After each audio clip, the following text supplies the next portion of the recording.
Welcome back to the channel. Don't forget to like, share, and subscribe my channel. Today we are explore how to create business social media mood using render clouds in Photoshop.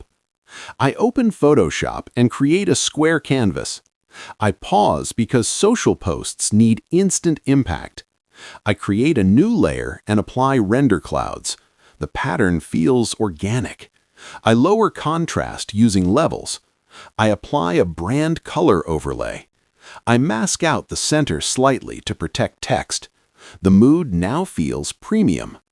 Business content should feel trustworthy, even on social media.